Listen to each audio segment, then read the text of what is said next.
2 দিন আগে যদি একজন শিক্ষক জয়েন করে সেও সহকারী শিক্ষক, আমি 30 বছর শিক্ষকতা করছি আমিও সহকারী শিক্ষক। সরকারিকৃত মাধ্যমিক সহকারী শিক্ষক পরিষদের শিক্ষকরা ন্যায্য অধিকার বাস্তবায়নের দাবিতে সংবাদ সম্মেলন করেছে।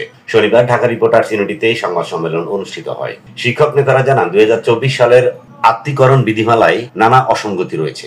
একই সময়ে সরকারিকরণ ও অ্যাডহক নিয়োগ পাওয়া বিদ্যালয়ের মধ্যে বেতন নির্ধারণে বৈষম্য সৃষ্টি হয়েছে। বর্তমানে জাতীয়করণ হওয়া 363টি বিদ্যালয়ের মধ্যে 42টি প্রতিষ্ঠান পেয়েছে পে প্রোটেকশন সুবিধা, বাকিগুলো বঞ্চিত। প্রধান শিক্ষকরা ছিল 7ম গ্রেডে, তারা এখন 5ম গ্রেড পাচ্ছে, আর আমরা নিচের দিকে নেমে আছি।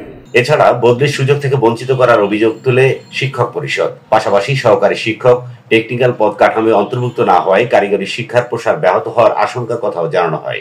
সংগঠনের 6 দফা দাবির মধ্যে রয়েছে আত্মীকরণ বিধিমালার বৈষম্যমূলক ধারা সংশোধন, চাকরির মেয়াদ অনুযায়ী বেতন ভাতা ও পদোন্নতি, বদলির সুযোগ নিশ্চিতকরণ, গ্রেডেশন তালিকা অন্তর্ভুক্তি, টেকনিক্যাল পদ কাঠামোয় সংযোজন এবং বৈষম্যমূলক 53 ধারা বাতিল। শিক্ষক নেতারা হুঁশিয়ারি দেন, এসব দাবি পূরণ না হলে শিক্ষা ব্যবস্থায় পড়বে নেতিবাচক প্রভাব। শিক্ষক নেতারা জানান, এবং সম্মানিত শিক্ষক, বঞ্চিত শিক্ষকবৃন্দ, আপনাদেরকে সবিনয় অনুরোধ করব, আপনারা সকল ধরনের ভেদাভেদ ভুলে গিয়ে এখনই আমাদের উত্তম সময় কিভাবে কলেজের ধারাবাহিকতা বজায় রেখে আমরা আমাদের মর্যাদা রক্ষা করে আমরা পে প্রোটেকশন সহ সার্বিক সমস্যা সমাধানে এগিয়ে যেতে পারি।